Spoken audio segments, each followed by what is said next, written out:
เออโย่ใจเย็นๆเด้อล่ะเอาสบายดีก่อนสบายดี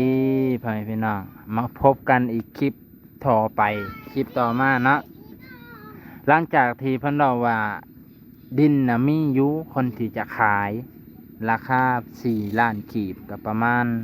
6,000 บาทพ่อแม่พี่น้อง6,000 บาท6,000 บาทประมาณนี้แหละ6,000 7,000เนี่ยพ่อแม่พี่น้องเนาะแต่ว่ามันบังเอิญพ่อแม่พี่น้องมันหนังเขาจะคายแต่ตอนนี้เขาว่าไทยไว้คอยพอมีเงินเขาว่ามีไทยแสนบาทได้ถึงอันนั้นเลยขายตื้อได้นาตาจาคันแสนบาทเลยบ่เอาเมื่อกี้ก็ว่า400,000คอยสิเอาเพิ่นน่ะเอาแต่นาคอยเพิ่นจะคล้องผู้หน้าหันเพิ่นอยากขายเบิดเจ้าของเพิ่นน่ะอยากขายเบิดขอก่อนอ้ายขอน้ำเพิ่นนั่นแหละเจ้าของเพิ่นน่ะอยากขายเบิดคันอยากขายเบิดนี่เท่าไหร่ก็แสนบาทตัวแสนบาทเด้แต่ในไทยเอาแต่มุ่นมาใหญ่เนาะหมายความว่ามูลแม่ใหญ่อยู่ทางพุ่นก็มีเข้าใจแล้วพ่อพี่น้องคือตอนแม่เอื้อยเพิ่นเสียนี่ทางเอื้อยเพิ่นก็เลยไปจำนำไว้เนาะจำนำไว้ประมาณ4 ล้านกีบพ่อพี่น้อง 6,000 บาทนั่นแหละแล้วบัดนี้เพิ่นก็เลยว่าให้รีบมาไทยให้พามาไทยเอานะเพิ่นก็อยากคือสิอยากให้มาเอาไว้หั่นแหละเนาะเพิ่นก็อยากมีเงินมีคำใส่แน่แต่คิดว่าหรือเพิ่นอาจจะยานมันดนให้นาตากาแล้วเขาก็จะขายแต่คนอยู่ทางจัดสรรดินเพิ่นอยู่ทางนี้มันไกลแน่เพิ่นก็บ่อยากเที่ยวแน่เนาะราคาคันไปไทยดินตัวเก่านี่ได้บ่ได้ของเว้ากันเลยดิไทยมื้อใดก็ได้เว้ากันแล้วเว้ากันตอนแม่เสียโดนแล้วบ่แม่เสียนี่2 ปี2 ปีเพิ่นสิบ่ว่าใหม่บ่บัดนี้บ่ได้ของว่านัดกันสำนันกะย่านแล้วย่านละมีคนมาซอยเลยให้ฮู้จักว่ามีคนสิมาซอยบัดโอ้ยบ่ได้ได้ข่อยอยากได้5-6,000ตายได้เงินซ้ำนี่ข่อยก็ทิ่มให้เจ้าเอาบ่เอาก็ย่านะมีลุงนี่รับประกันมีลุงประกันอยู่มีลุงรับรองอยู่ว่าเงิน4 ล้านยืมแค่4 ล้านคันเพิ่นว่าสิเอา5 ล้านก็จังว่ากันไหมเห็นว่ามันโดนหลายโดนโพด2 ปีแล้วขอ5 ล้านได้บ่อาจบ่แน่ไปเพิ่นเนาะ5 ล้าน4 ล้านนี่ก็ประมาณ 7-8,000 ไปเพิ่นเนาะประมาณนี้แหละคัน5 ล้านก็ 8,000 ประมาณนี้เพราะว่า6 ล้านนี่เกือบ10,000เนาะไปเพิ่นเนาะอันนี้คือมาคุยกันเรื่องที่ดินบ่แซนเพิ่นก็ถามเมื่อวานนี่เอื้อยก็ได้บอกบ่ข่อยบ่ได้บอกเพิ่นว่ามีแต่เพิ่นถามว่าดินบ่แถวนี้มีบ่คนขายในนี้ก็มีอันนี้ดินกว้างดินของแม่นะหั่นบ่ย่าแม่ย่าแม่เพิ่นก็สิขายบ่น่ะก็สิแดงให้ซ้ำปุ๊บ่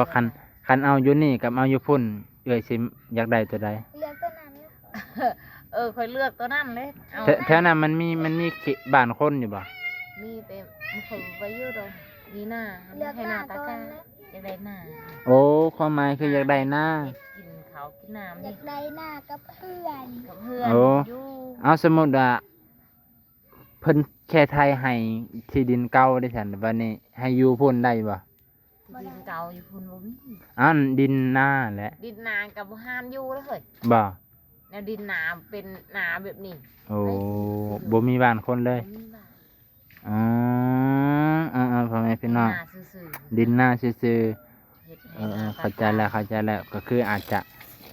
คันว่าสิได้ซอยก็หาซื้อดินก้อนเรื่องที่ดินมูลมั่งของพ่อแม่ก็คอยว่ากันใหม่พ่อแม่พี่น้องเนาะแต่ว่าดินนี่เพิ่นสิขายบ่ในหมู่บ้านนี่แพงบ่3 ล้าน3 ล้านก็ประมาณเท่าไหร่ว่า3-4,000ประมาณนี้ไปเนาะ3-4,000 บาทบ่ได้แพงเนาะไปเนาะ3 ล้านสำว่าหัวกว้างอยู่เองได้มันแทกให้2 ห้องบ่20คุณเห็นอยู่เดินตอนน่ะ20 คูณ20บ่ กว้างบ่ซ้ำเขตเฮือนเฮานี่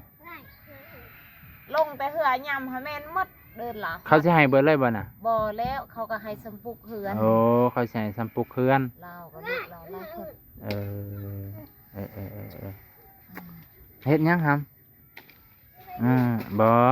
เอาไว้ให้แม่ซื้อยาเด้ยามจะเจ็บเจ้าไข้เด้ยากเท่าใดครับเอ้ยเบิ่งอีลอยก็อันนี้ แบ่งเพียนเด้อฮอดแล้วว่าสมงหาลูก เนาะ3 ล้านเพิ่นพี่น้องถ้าผู้ใดมีจิตใจศรัทธาอยากซอยเรือก็หลายคนก็อยากให้ความช่วยเหลือได้ ง่ายแน่ เพราะว่าเอื้อยเพิ่นเขาเบิ่งแล้วว่าเอื้อยเพิ่นก็ถือว่าเป็นคนที่บ่มีอีหลีแล้วก็ลำบากพร้อมเพราะว่าเอื้อยลูกเพิ่นก็หลาย อยากได้เฮือนเลย เลย ได้ดินหน้า ดินหน้าก็ค่อยว่ากันใหม่น้องอยากได้ ก่อนอื่นก็ ดิที่อยู่นี่เลยเดี๋ยว อยากได้ดินที่อยู่ก่อนแล้วค่อยหามีบุญมีวาสนาก็ค่อยซื้อหามีบุญพี่บูอยากมาซอยเฮ็ดเฮือนอีกว่าอีกเทื่อนึงพ่อแม่พี่น้องแต่ว่าตอนนี้หันฮู้แล้วว่า ดินในนี่มีผู้ขายประมาณ4,000 5,000 3 ล้านกีบพ่อแม่พี่น้อง3 ล้านกีบถือว่าป้าขันซอยกันหลายๆคนพูนละพันจัก5-6 คนนี่เนาะก็6,000เลยได้เลยเด้เพราะว่าเขาอยากซอยเจ้าหลายเด้เขาอยากซอยเจ้าหลาย เพราะว่าบางคนก็เข้ามากคือว่าแหละหมู่เปิดเพลงในหมู่นี่เขากับบ่เขาก็อยากบอกในขยันบอกเขาบ่ได้นะเขาย่านที่ตัวนี้แหละย่านเขาเปิดเพลงดังเขาเพราะว่าทายตัวนี้แหละคันเปิดเพลงแหละมันเอาลง YouTube บ่ได้อันนี้คือบอกกฎระเบียบให้ฟังซื่อว่าถ้าหมู่เปิดเพลงดังผู้สิมาทายก็อุกใจค่อยก็รุ่นได้มาแต่ละมื้อรุ่นนะ ถ้ามาซ้ำนี่ครับถ้าว่าตอนนี้กินมา30 โมงเขาจะคนเดือนละ อ๋อ หลายคน แม่นและหมู่กับบ่ตินะหมู่ก็อยากม่วนเนาะ